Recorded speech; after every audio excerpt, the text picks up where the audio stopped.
실제로 겪었던 실화괴담들. 첫 번째 이야기, 한여름밤의 공동묘지.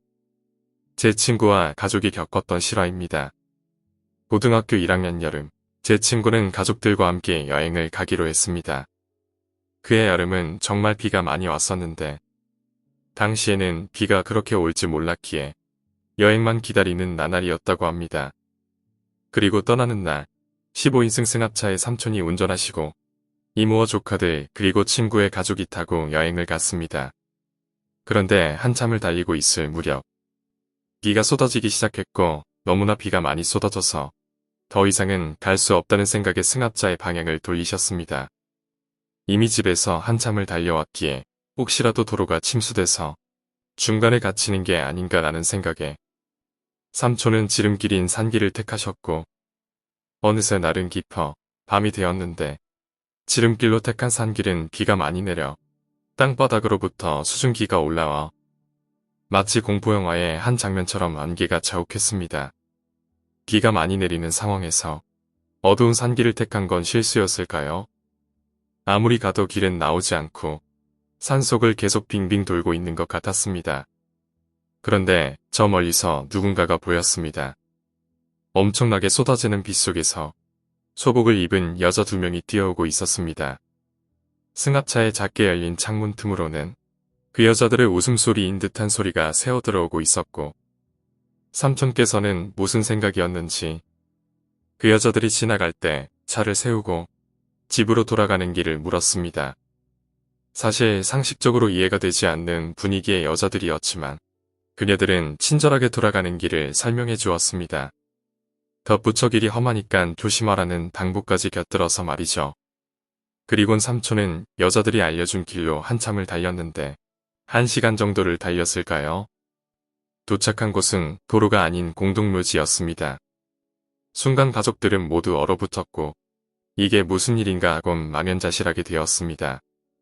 삼촌은 재수없 붙었다며 차를 돌렸는데 헤드라이트 앞에서 누군가를 발견했습니다.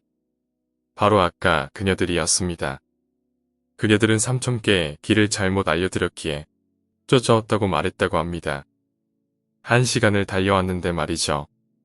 삼촌은 지금 장난하지 말라고 그들에게 화를 내셨다고 하네요. 그녀들은 연신 미안하다고 고개를 굽신거리며 사과를 하며 다시 길을 알려주었습니다.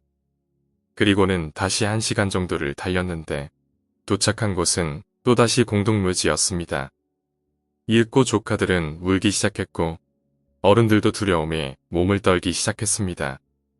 바로 그때 누군가 창문을 두들기는 것이었습니다. 아까 그 여자들이었습니다. 알 수 없는 미소를 띠며 무언가 말하려는 그녀들의 모습에 깜짝 놀란 삼촌은 마구 차를 몰고 가셨다고 합니다. 그리곤 어딘지도 모르는 길을 계속해서 달렸는데 조금 열린 창문의 틈새에선 아까 들었던 여자들의 웃음소리 비슷한 소리가 그들의 차를 뒤쫓고 있었습니다. 결국 몇 시간이 지나서야 출구를 찾아 산속을 빠져나오게 되었지만 아직도 친구와 그 가족들은 그때의 체험을 잊지 못하고 있다고 합니다.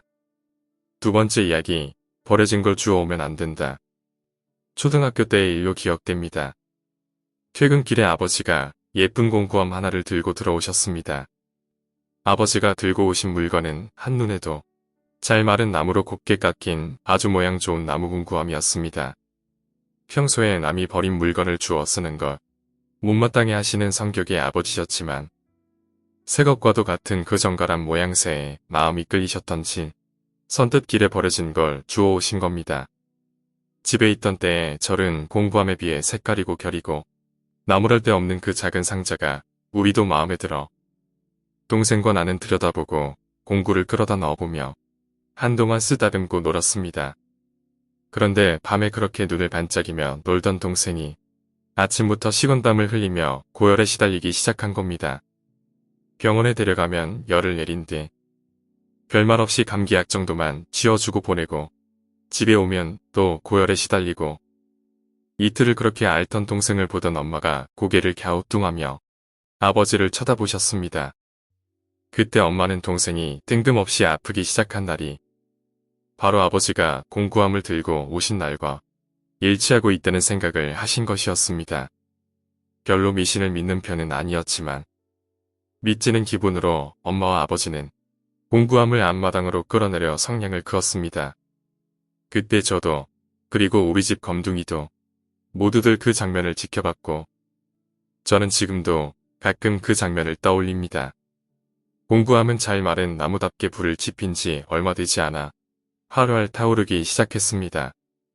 캠프파이어를 해보신 분들이 계실 테니 장작에 타는 모양새를 잘 아시겠지만 붉은 혀로 묘사될 만큼 불꽃의 색깔은 밝은 오렌지 빛을 띠고 바람을 타고 이리저리 살랑거리는 게 보통의 모습입니다.